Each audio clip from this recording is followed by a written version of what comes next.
you set my soul on fire. വളരെ ഈ കാണുന്നതാണ് ലെനോവയുടെ P11 Pro Gen 2 ടാബ്ലറ്റ്. അതായത് Gen 1 ഉണ്ട് Gen 2 ഉണ്ട്. ഈ സാധനം വാങ്ങുന്നത് വല്ല ഗുണമുള്ളതാണോ ഇല്ല എന്നുള്ളത് ഈ വീഡിയോയിൽ പറഞ്ഞുതരാം. ഒന്നാമത്തെ പ്രത്യേകത ആദ്യം തന്നെ പറഞ്ഞുതരാം. ഇത് ആക്ച്വലി ഒരു ഐപാഡിനെയും ഒരു ലാപ്ടോപ്പിനെയൊക്കെ റീപ്ലേസ് ചെയ്യാൻ വേണ്ടിയിട്ട് അവർ ഇറക്കിയതാണ്. കാര്യം എന്താണെന്ന് വെച്ച് കഴിഞ്ഞാൽ നിങ്ങൾക്ക് ഇതിന്റെ കൂടെ ലെനോവയുടെ പ്രിസിഷൻ പെൻ 3 എന്ന് പറഞ്ഞിട്ടുള്ള വേർഷൻ ഈ പേന കിട്ടുന്നുണ്ട്. നിങ്ങൾക്ക് ഇതിനകത്ത് എഴുതാൻ പറ്റും, വരയ്ക്കാൻ പറ്റും, എന്ത് തെമ്മാടി തന്നെ വേണമെങ്കിലും ചെയ്യാൻ പറ്റും. അതുപോലെ തന്നെ ഇതിന്റെ താഴെയായിട്ട് നിങ്ങൾക്കൊരു കീബോർഡ് അറ്റാച്ച് ചെയ്യാൻ പറ്റും. എന്നാൽ ഇതൊരു ലാപ്ടോപ്പായിട്ട് യൂസ് ചെയ്യാം. ശരിക്കും പറഞ്ഞാൽ ലാപ്ടോപ്പായിട്ടൊന്നും യൂസ് ചെയ്യാൻ പറ്റില്ല. ആദ്യം തന്നെ റിവ്യൂയിലേക്ക് പോകുന്നതുകൊണ്ട് ക്ഷമിക്കണം. ഉള്ള കാര്യം പറയുകയാണെങ്കിൽ ടാബ്ലറ്റ് തന്നെ, ലാപ്ടോപ്പ് തന്നെ. ലാപ്ടോപ്പിന്റെ പ്രവൃത്തികളും ലാപ്ടോപ്പിന്റെ ഗുണങ്ങളും തരാൻ ലാപ്ടോപ്പിനെ പറ്റുള്ളൂ, അല്ലാതെ ഒരു ടാബ്ലറ്റിന് പറ്റൂല. സോ യെസ്, അപ്പോൾ ഈ ഒരു കീബോർഡ് കൊണ്ട് വലിയ ഗുണമൊന്നുമില്ല, ഇത് ഉപയോഗിക്കാനും വലിയ സുഖമൊന്നുമില്ല. അപ്പോൾ നമുക്കിതിനെ ഡിസ്മാൻഡിൽ ചെയ്ത് ടാബ്ലറ്റ് ആയിട്ട് തന്നെ യൂസ് ചെയ്യാം. 11.2 ഇഞ്ചിന്റെ ഒരു 2.5K റെസൊല്യൂഷനിൽ വരുന്ന OLED ഡിസ്പ്ലേ ആണ് വരുന്നത്. OLED ഡിസ്പ്ലേ കിഡിലൻ കളേഴ്സ് ആണ്. എൻ്റെ ദൈവമേ, കിഡിലൻ colours. You set my soul on fire. 120 ഹെർട്സിന്റെ റിഫ്രഷ് റേറ്റ് ആണ് ഇതിൻ്റെ അകത്ത് വരുന്നത്. അതുമാത്രമല്ല Android 12 സ്റ്റോക്ക് ആൻഡ്രോയിഡ്. അവിടെയാണ് കാര്യം, സ്റ്റോക്ക് ആൻഡ്രോയിഡ്. ഒരുപാട് ആപ്ലിക്കേഷൻ ഒന്നും ചവറൊന്നും ആക്കിയിട്ടില്ല. അതുകൊണ്ട് തന്നെ ഭയങ്കര സ്മൂത്തായിട്ട്, എൻ്റെ ദൈവമേ, ഇത്രയും സ്മൂത്തായിട്ടുള്ളൊരു ടാബ്ലറ്റ് ഞാൻ യൂസ് ചെയ്തിട്ടില്ല. നാവിഗേറ്റ് ചെയ്യുന്ന സമയത്തായാലും, സെറ്റിങ്സിലോട്ട് പോകുന്ന സമയത്തായാലും, ബ്രൈറ്റ്നസ് കൂട്ടുന്ന സമയത്തായാലും, കുറയ്ക്കുന്ന സമയത്തായാലും എല്ലാ തരത്തിലും ഒരു രക്ഷയില്ല എന്ന് പറഞ്ഞാൽ ഒരു രക്ഷയില്ലാത്ത സ്പീഡ്. പെർഫോമൻസിൻ്റെ കാര്യം ടോപ്പ് നോച്ച്. ഇതിന് ഈ പവർ കൊടുക്കുന്നത് എന്താണെന്ന് അറിയണ്ടേ? മീഡിയ ടെക്കിൻ്റെ കമ്പാനിയോ 1300T എന്ന് പറഞ്ഞിട്ടുള്ള പ്രോസസ്സർ. ഈ ടാബ്ലറ്റിനൊക്കെ വരുന്നൊരു പ്രോസസ്സറാണ് കേട്ടോ. 8 GB റാം ഉണ്ട്. 256 GB UFS 3.1 സ്റ്റോറേജ് ആണ് ഇതിനകത്ത് വരുന്നത്. ഇതിനകത്ത് നമുക്ക് സിം ഇടാൻ പറ്റും, ഒരു മെമ്മറി കാർഡ് ഇടാൻ പറ്റും. കോൾ ചെയ്യാൻ പറ്റൂല, അത് വോയിസ് കോൾ ഇതിനകത്ത് എനേബിൾ ചെയ്തിട്ടില്ല. പിന്നെ വരുന്നത് 8000 mAh ബാറ്ററി, അതായത് വെച്ചാൽ അന്യായ ബാറ്ററി. അതുപോലെ തന്നെ 20 വാട്ട്സിന്റെ ഒരു ചാർജർ.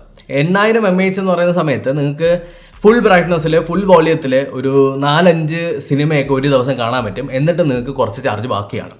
കുറച്ച് ചാർജ് എന്ന് പറയുമ്പോൾ ഒരു 20% ഒക്കെ ബാക്കിയാണ്. ട്രസ്റ്റ് മീ, ഞാൻ ഉപയോഗിച്ചിട്ടുള്ളതാണ്. എൻ്റെ ലാപ്ടോപ്പിനെയൊക്കെ ഞാൻ തൂക്കിയെടുത്തെറിഞ്ഞിട്ട് ഇപ്പോൾ ഈ സാധനം കൊണ്ടാണ് നടക്കുന്നത്. പക്ഷേ ലാപ്ടോപ്പിൻ്റെ പരിപാടികൾ ചെയ്യാൻ പറ്റൂല കേട്ടോ. നിങ്ങൾ ട്രസ്റ്റ് മീ, ഞാൻ പറയുന്നത് വിശ്വസിക്കുക. ലാപ്ടോപ്പിൻ്റെ പരിപാടികൾ നിങ്ങൾ ചെയ്യൂല. ഒരു ടാബ്ലറ്റ് നിങ്ങൾക്ക് കുറച്ചുകൂടി കംഫർട്ടബിൾ ആയിട്ട് എല്ലായിടത്തും കൊണ്ടുപോകാൻ പറ്റും. ബ്രൗസ് ചെയ്യാനൊക്കെ ഭയങ്കര സുഖമാണ്, വീഡിയോസ് കാണാൻ സുഖമാണ്, എൻ്റർടൈൻമെൻറ്റ് പർപ്പസിന് അടിപൊളിയാണ്. അതുപോലെ തന്നെ പ്രൊഡക്ടിവിറ്റിക്കും. നിങ്ങൾക്ക് വരയ്ക്കുന്നവരാണ്, ഈ ഗ്രാഫിക് ഡിസൈനേഴ്സ് ഒക്കെ ആണെന്നുണ്ടെങ്കിൽ, ഒരുപാട് ബഡ്ജറ്റ് ഒന്നും ഇല്ലാന്നുണ്ടെങ്കിൽ ലെനോവോ P11 Pro Gen 2 ഒരു ബെസ്റ്റ് ചോയ്സ് ആണ്. അപ്പോൾ നിങ്ങൾ ചോദിക്കുക എത്ര രൂപയാണ്? ഇതിന് വിലയുണ്ട്, നിസ്സാരക്കാരനാണോ? 44,000 രൂപയാണ് ഇതിൻ്റെ പ്രൈസ് ലെനോവയുടെ വെബ്സൈറ്റിനകത്ത്.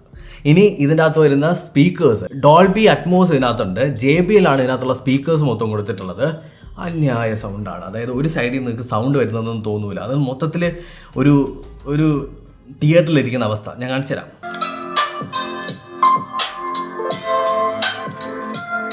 ഓഡിയോ ക്വാളിറ്റി അന്യായമാണ്. ഇതിൻ്റെ അകത്ത് ഡോൾബി വിഷൻ സപ്പോർട്ട് ചെയ്യുന്നുണ്ട്, HDR10+ സപ്പോർട്ട് ചെയ്യുന്നുണ്ട്. അതുപോലെ തന്നെ TUV സർട്ടിഫൈഡ് ആണ്. അതായത് നിങ്ങളുടെ കണ്ണൊന്നും അടിച്ചു പോകില്ല. എന്തൊക്കെ അടിച്ചു പോകില്ല എന്ന് അവർ പറഞ്ഞു കഴിഞ്ഞാലും ദൈവത്തോർത്ത് ടാബ്ലറ്റ് ഒന്നും എടുത്ത് ഇങ്ങനെ വെച്ച് യൂസ് ചെയ്യരുത്. ഒരു ഡിസ്റ്റൻസ് കീപ്പ് ചെയ്ത് തന്നെ യൂസ് ചെയ്തിരിക്കണം. ഇതെൻ്റെ റിക്വസ്റ്റ് ആണ്. Okay, personal one. കാര്യം എന്താണെന്നറിയാമോ? നിങ്ങളാണ് ഫ്യൂച്ചർ. നാളെ നിങ്ങൾ കണ്ണുപൊട്ടനായി പോയി കഴിഞ്ഞാൽ എൻ്റെ വീഡിയോ കാണാനൊന്നും ആരും കാണൂല. ഗെയിം കളിച്ചോന്നായിരിക്കും അടുത്ത ക്വസ്റ്റ്യൻ. ഗെയിം കളിച്ചു നോക്കി പിള്ളേരെ, അടിപൊളിയായിട്ട് ഗെയിം കളിക്കാൻ പറ്റും. ഒരു വലിയൊരു ഡിസ്പ്ലേയിൽ ഗെയിം കളിക്കുന്ന പോലെ തന്നെ നല്ല റിഫ്രഷ് റേറ്റ് ഉള്ളത് കൊണ്ട് തന്നെ നല്ല സ്മൂത്തായിട്ട് കളിക്കാൻ പറ്റും. പിന്നെ ടാബ്ലറ്റിൽ ഗെയിം കളിക്കുന്നതിനെ ഞാൻ അങ്ങനെ പ്രോത്സാഹിപ്പിക്കാറില്ല. കാര്യം എന്ന് വെച്ചാൽ ഒരു ഫോണിൽ നമ്മൾ ഗെയിം കളിച്ചിട്ട് നമ്മുടെ കണ്ണൊക്കെ അടിച്ച് പോകുന്ന ലെവലാണ്. അതിൻ്റെ ഇടയിൽ ടാബ്ലറ്റിലും കൂടി കളിച്ച് കഴിഞ്ഞാൽ റെഡിയാവും. നിങ്ങൾക്ക് എന്ത് ഗെയിം വേണമെങ്കിലും കളിക്കാൻ പറ്റും. പെർഫോമൻസിൻ്റെ കാര്യത്തിലൊന്നും ഒരു തരത്തിലുള്ള കുറവും ഈ ടാബ്ലറ്റിൻ്റെ അകത്തില്ല. പിന്നെ ഒരുപാട് നേരം യൂസ് ചെയ്ത് കഴിഞ്ഞാൽ ചൂടാവുമോ എന്ന് ചോദിച്ചു കഴിഞ്ഞാൽ ഒരു മണിക്കൂറിന് മേളിൽ യൂസ് ചെയ്താൽ മാത്രമാണ് ഇതിനകത്ത് ഒരു ചൂട് എനിക്ക് ഫീൽ ചെയ്തിട്ടുള്ളത്. ബാക്കിയെല്ലാം എനിക്ക് വളരെ നോർമലായിട്ടാണ് തോന്നിയത്. ടോട്ടൽ വെയിറ്റ് വന്നിട്ട് ടാബ്ലറ്റ് മാത്രം, ഈ സുണ്ണാപ്പികളൊന്നും ഇതിനകത്ത് കൂട്ടിയിട്ടില്ല കേട്ടോ. ടാബ്ലറ്റ് മാത്രം 450 ഗ്രാമാണ് വെയിറ്റ്. കയ്യിലിങ്ങനെ ഈസി ആയിട്ട് കൊണ്ടു നടക്കാൻ പറ്റും. ഇങ്ങനെയൊക്കെ കൊണ്ട് നടക്കുമ്പോൾ ഇതിന് 44 രൂപയാണെന്നുള്ളത് എപ്പോഴും മനസ്സിൽ വേണം. അതുകൊണ്ട് ഇതേപോലത്തെ സെറ്റപ്പുകളൊക്കെ വാങ്ങിച്ചിട്ട് കഴിഞ്ഞാൽ കുറച്ച് നാളും കൂടി കൈ നിൽക്കും. മനസ്സിലായോ? അപ്പോൾ ഇത്രയേ ഉള്ളൂ എനിക്ക് പറയാനായിട്ട്. ഇത് കംപ്ലീറ്റ്ലി ലാപ്ടോപ്പിനെ റീപ്ലേസ് ചെയ്യൂല.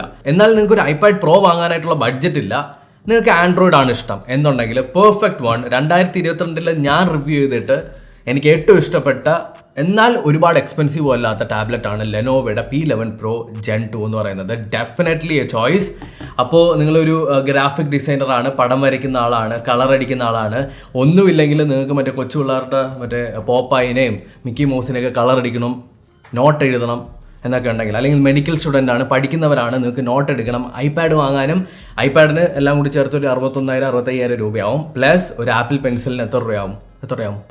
13,000 രൂപ, 10,000 രൂപ അകത്താവും. മൊത്തത്തിൽ 70,000-80,000 രൂപ ഇല്ലാന്നുണ്ടെങ്കിൽ നിങ്ങൾക്ക് ഇത് ചൂസ് ചെയ്യാവുന്നതാണ്. ആൻഡ് ആൻഡ്രോയിഡ് ലവേഴ്സ്, ഞാൻ പേഴ്സണലി ഒരു ആൻഡ്രോയിഡ് ലവറാണ്, അതുകൊണ്ട് തന്നെ യെസ്. അപ്പോൾ ഇത്രയുള്ള വീഡിയോ. ഇഷ്ടപ്പെട്ടോ ഇഷ്ടപ്പെട്ടില്ലേ? അഭിപ്രായങ്ങളും നിർദ്ദേശങ്ങളും നിങ്ങൾ കമന്റ് സെക്ഷനിൽ കമന്റ് ചെയ്യുക. നമ്മുടെ പേനയൊക്കെ ഇങ്ങനെ ഒട്ടിച്ച് വെക്കാനൊക്കെ പറ്റും കേട്ടോ. ഐപാഡ് കുറേ നാൾ ഷോ കാണിച്ചല്ലേ, കാണാം. അപ്പോൾ ബൈ.